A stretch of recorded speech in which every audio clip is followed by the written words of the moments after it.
Hello, welcome back to my series in Factorio where I'm attempting to build a mega factory. My name is Azrael. Come along with me as we continue our adventure. Alright, you'll see I'm over here in my belt factory just dismantling everything because it has come time to set up red belt production. And I remember in a previous episode I talked about wanting to reconstruct this whole thing anyway to be perpendicular to the main bus instead of parallel so that it has more room for future expansion. I figure I'm going to go ahead and do both of those at the same time and just get that underway. We're going to start off by placing a bunch of the assemblers, just trying to figure out a good placement for them all. This may look a little strange, what I'm doing here, but don't worry, it'll all make sense once it's actually up and running.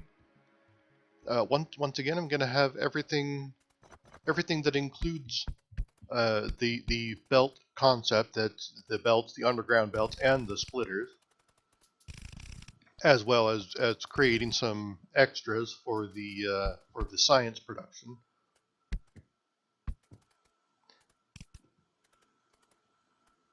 All right, just getting the inserters worked out. The thing about red level belts is that they don't require as many iron plates directly, at least, but they do require stupid amounts of gears, which also rely on iron plate. So that's why I have both the both the gear production at the front and at the back, so that they can just feed directly into the final stage of this belt factory, at least as it is now. Hopefully this design will also allow me to upgrade to the blue belts in the future, but by running some of those iron plate conveyor belts under the final gear assembler at the end. Going ahead and bringing all those iron plates over. A little bit of research finished. I can finally produce the purple science, which will come in handy later on. Just bringing those over and moving my circuit relay down farther south, because that's where the splitter factories are now. Alright, so that should all feed in. It should be ready to go. Let's go ahead and power everything up and see how it works. And put those last few in place. And there it goes. Everything's going. I see a few red belts and some red splitters. I forgot to add the feed up into the science area as well. And that's going. But no underground belts are being produced. And that's because I forgot the iron plate inserter on the yellow underground belt. And now they're going along just fine. Of course, that's just a temporary thing because eventually the iron plates will run out because I'm not producing enough of them just yet. So production will slow down rather quickly. But that's something we'll take care of in the future. And in the meantime, it's at least getting some of it done. All right, I'm going to work on automation 3 so I can get the final level of assemblers built up eventually. And while I'm over here, another thing that I'm doing, that's something that I should have done a long time ago, is setting up some assemblers for engines. Because you need engines in order to make train cars, or the diesel locomotive. And this was an excellent spot for that because it has all of the items needed. Iron plates for the pipe and gear production, and then steel plates for the actual engines themselves. Oops, get that one feeding off the correct belt, power everything up, and there it goes. Now it just needs an output box. And since I don't need a whole lot, I'm going to set a filter on that, and realize that I also wanted to set filters on some of these as well, so that they're not producing stupid amounts. But as for the belts themselves, I do want stupid amounts of those, so they're just going to be unfiltered wooden crates. And those are going. Engines build rather slow, so they're going to take a while. In the meantime, rail sections need stone. I'm going to head over here to my stone production facility, take a bunch of those into my inventory. And, thinking I don't actually need that many stone bricks, so change that uh, chest back into a wooden chest. I am also going to upgrade that stone furnace to a steel furnace. I don't feel that I really need it to be an electric furnace right now. And besides, I've got a ton of those steel furnaces laying around doing nothing, so might as well. You need some steel plates and some iron plates, a few more steel plates, and I can start building some of that stuff. But for some reason, I just simply decide not to, at least not yet. Trying to improve the flow of iron plates up into my new belt factory. There's a stone deposit, there's a stone deposit, there's a stone deposit. So there's a few of them laying around. I should be able to do a automated rail assembly at some point in the near future. Once I get this all worked out, I'm going to put some lights around here because you just can't see what I'm doing in the dark. So that'll help out. There's some more biter attacks going on. They have become much more of a nuisance ever since the biter evolution included spitters. They've become just a tad more aggressive. I'm going to have to go ahead and go out into the wilderness and do something about those bases that are now in pollution range. I'm going to go ahead and do that here in a second, as soon as I'm finished placing some more lights around. Of course, now that the sun is actually up, it's not as big of a concern. And eventually I'm also going to have to build up a solar farm, so I'm going to need some more of those accumulators. There's some damage to a turret up here. Like I said, they're just getting more aggressive, so I'm going to have to go out and do something about them. Also set up a few extra defenses around my my factory. So now it's time to go take care of this base up here. I'm going to do a traditional turret creep. It shouldn't be too much of a problem. It just might take a little while. While I'm doing that, let's go ahead and talk about my plans for turning this into a mega factory. I've been doing some thinking about this lately, and I read on some forums somewhere that your first factory, when ultimately deciding to do a mega factory, is just going to be temporary until you get all the production necessary to actually build your final factory. And I'm beginning to realize that that is kind of true. No matter how much space I left for myself for the future, that I thought was going to be plenty of space, is just proving to not be the case. So I think in the future I'm going to end up separating my factory out into specialized areas. One area for smelting, one for circuit production, science production, military, modules, you know, all that kind of thing. Everything is going to have its own little dedicated section that will eventually need rails connecting everything. And in the meantime, there's been some major attacks in my base. The power has gone out completely because these biters were attacking my oil field. And that was a huge nuisance. Knocked out the power lines. It's still giving me the warning, even though I've dealt with it now. They were also going to go after my oil tanks, which would have caused a major problem because that would have represented a huge loss of oil. Fortunately, I was able to put a stop to that, but the pump jacks have been completely destroyed, as well as a bunch of pipes. And while those pump jacks take forever to craft in my inventory, I'm going to go ahead and set up some of these, the pipe network that was been destroyed.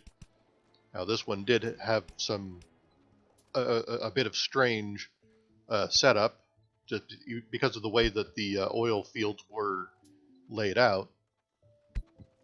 But there you can see I've got it all put back up. I just need to restore power. And there it goes. Everything's flowing once again. Just double checking to make sure that that is in fact the case. Alright, and this time I'm going to put up some defenses to defend this place. Crafting a few more turrets in my inventory. Checking out a bunch of the new technologies that I have researched. Because by this point I had already forgotten everything that I'd clicked through earlier. It looks like I can do speed modules and assembly machine level 3, which is going to require the speed modules. The actual production of speed modules may be a fair way off because I'm still going to be redesigning the factory, as I said earlier. But in the meantime, I'm going to go back to my biter hunting. So this area has been attacking my mining field.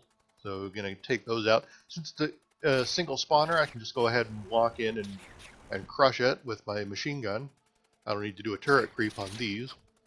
Usually a turret creep is only necessary for when it's a rather large nest that includes worms. In this case it was only one worm, so I just took the damage hit.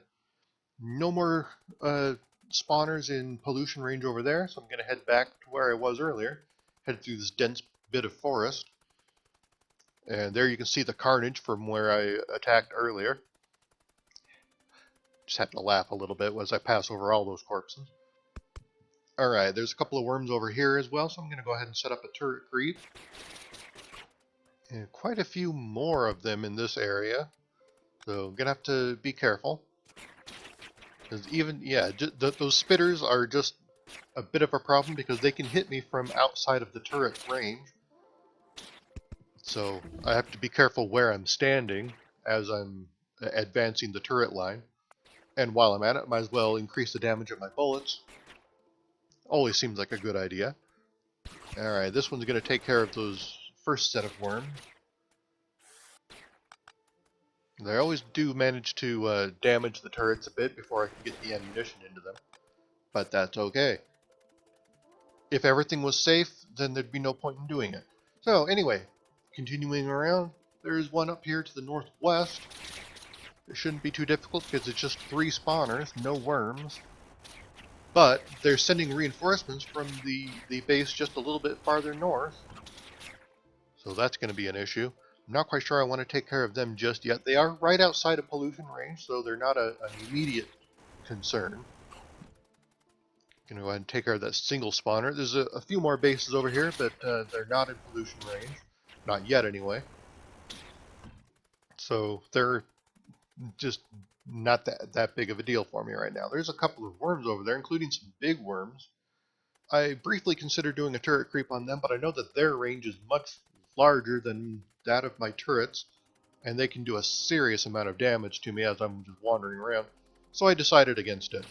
Besides, worms aren't an actual threat to my factory because they can't move, and they'll only attack me if I go in and bother them.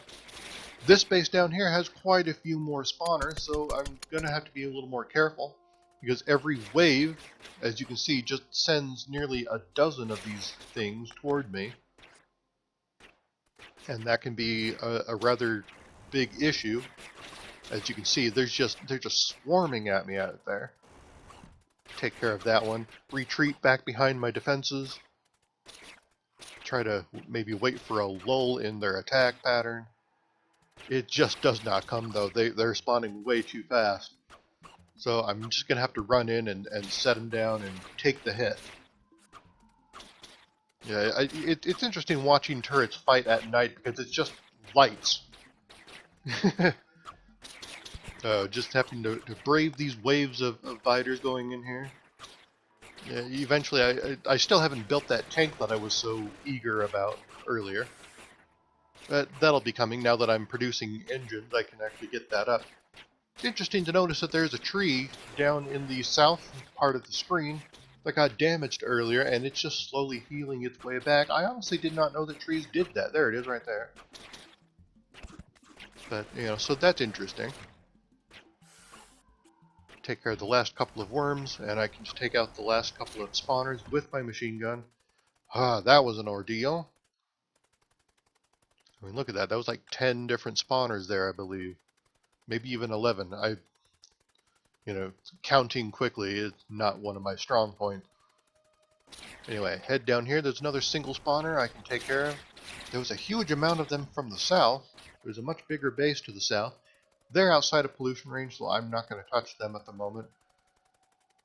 Just going to continue wandering around everything that's actually being touched by the pollution. Now here I just decide I'm not going to bother with a turret line at all, because these are just spawners, there's no worms. But that does eventually prove to be an issue, because right there a medium-sized biter comes at me, which represents the next milestone in biter evolution. The appearance of medium-sized biters, which means that defense are going to have to work a little harder to push them back and prevent them from getting into my factory.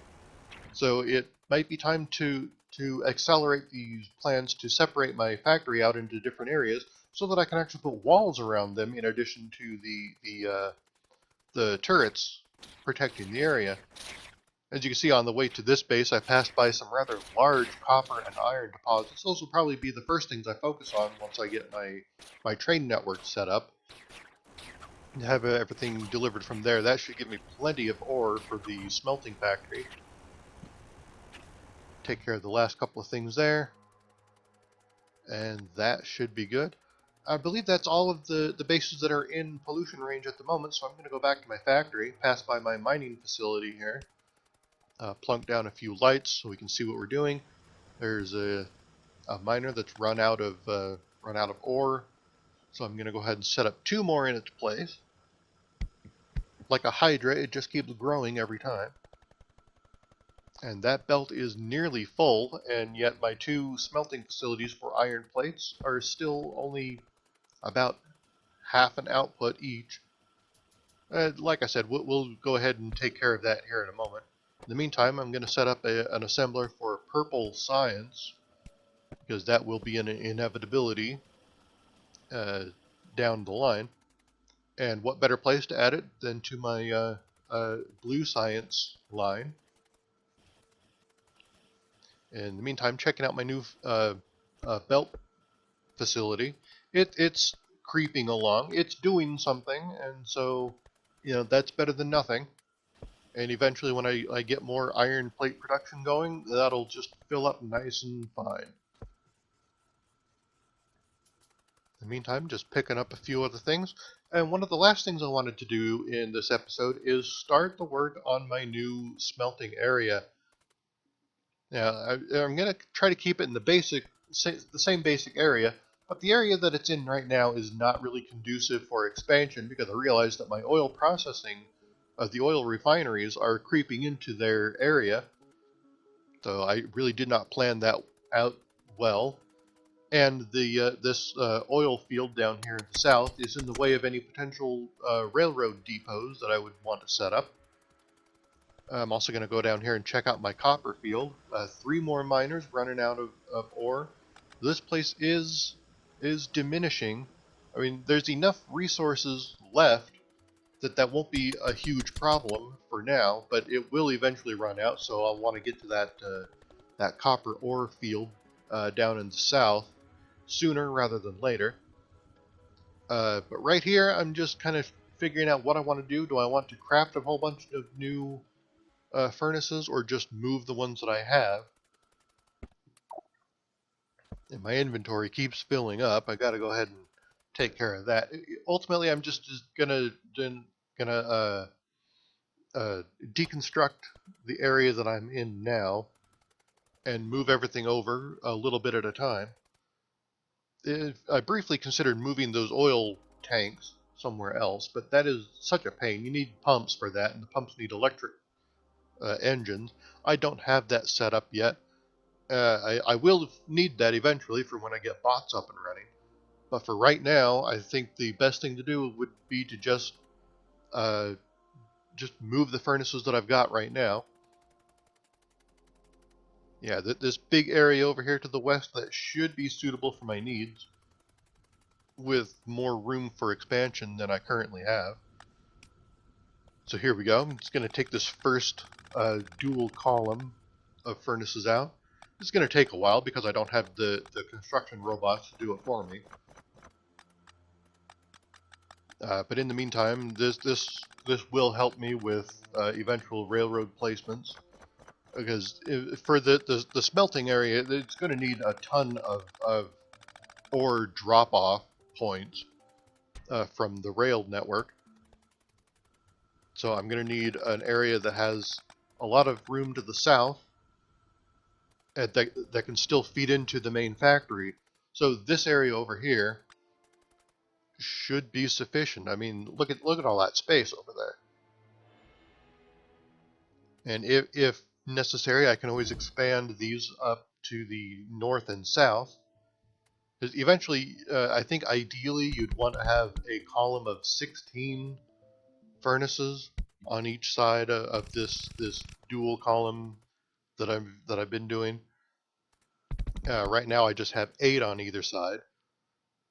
But for now, that's kind of been all that I've needed because of the limited input of iron ore.